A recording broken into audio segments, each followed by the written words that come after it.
Pirates, much like their ships, come in all shapes and sizes. From pagan Vikings to the Barbary corsairs, they've raided and looted throughout the ages. But one place was home to the most infamous of them all, the Caribbean.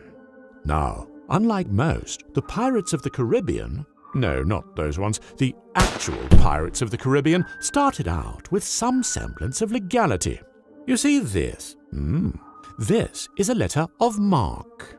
It is a license given by the state to a private person, allowing them free rein to attack and capture enemy vessels, in exchange for splitting part of the bounty with the crown. Here you go, Gov. Thank you very much. It was essentially a way to privatize war, and that's why the licensees were called privateers. But when these letters were withdrawn or cancelled, the now unemployed privateers weren't always so eager to take down their flags and return to the mainland. Some of them just really loved sailing the seven seas. Wind in my hair. Cue the Titanic. And so, when their letters were revoked, they'd hoist the black flag and would continue doing what they did best. So, basically, most pirates were self-employed privateers. In the case of the Caribbean, many originally worked for the French and English empires, which would frequently raid Spanish ships, hauling gold back to Spain. Now, the bounty was immense, but it didn't always come easy, so unsurprisingly, privateer ships were in constant need of repair. Pirate ships were a similar story, perhaps even more so actually, because apart from the wear and tear of storms and battles, pirate ships also had to be quick enough to outrun other privateers. Now, the best way to speed up your ship is by cleaning it. Not the whole thing, of course, just the hull. You see, seaweed and barnacles love attaching themselves to a ship's hull, and this actually slows the ship down quite a lot.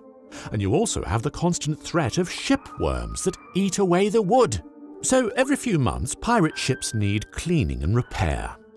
But here's the thing. It's not like you could just show up at any odd port, fix your ship, and go on your merry way. No, pirates could afford no such luxury. Instead, they had to fix their ships by careening them.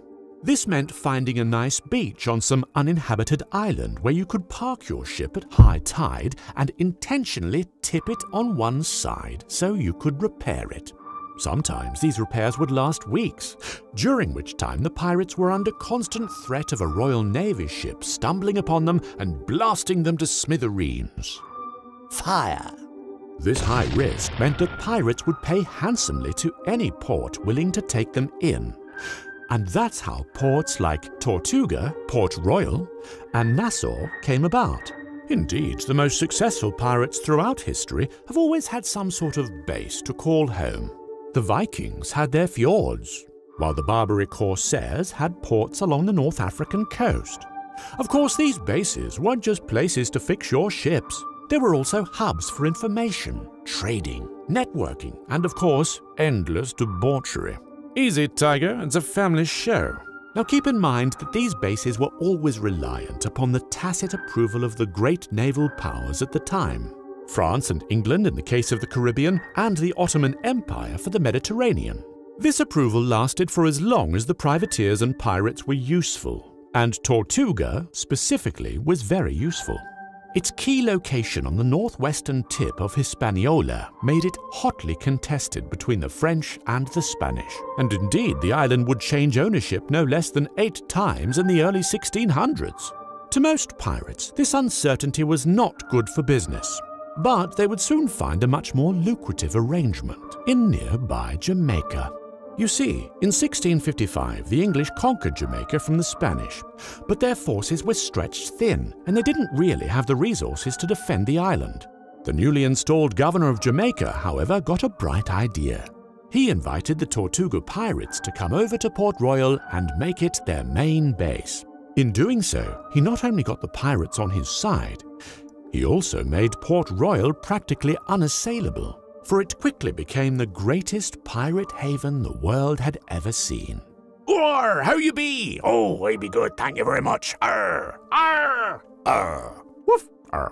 For a brief moment, Caribbean piracy experienced a golden age, until a massive earthquake struck right at the center of Port Royal. killing 2,000 people and sinking about 2/3 of the town beneath the sea. The few surviving pirates praised God for sparing their lives, only to be washed away by the ensuing tsunami that obliterated whatever was left of Port Royal. To most, this was about as clear a sign of divine punishment as one can get, and indeed, this event did mark the beginning of the end for Caribbean piracy. Of course, there are always those who don't take a hint, and these stragglers actually banded together to create a new base on the sparsely populated Bahamas. There, the English had abandoned their only major settlement, Nassau, after a Franco-Spanish attack in 1703. The pirates moved in about 3 years later and established their very own pirate republic, without the patronage of any country, and where the only law was pirate code. Somewhat surprisingly, this audacious experiment lasted a full decade before being violently suppressed by the British.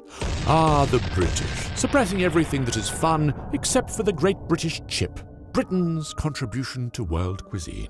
At which point, piracy in the Caribbean truly began its terminal decline. Oh well, at least we got a few good movies out of it. Well, my friends, thank you for watching. I hope I haven't discouraged you from hoisting the black flag yourself, even though we're now 3 centuries past the time it was truly worth it. Make sure to leave a like and subscribe if you haven't already, of course. And we'll see each other again in 2 weeks for the next turbulently tempestuous installment of SideQuest, me hearties. Arr!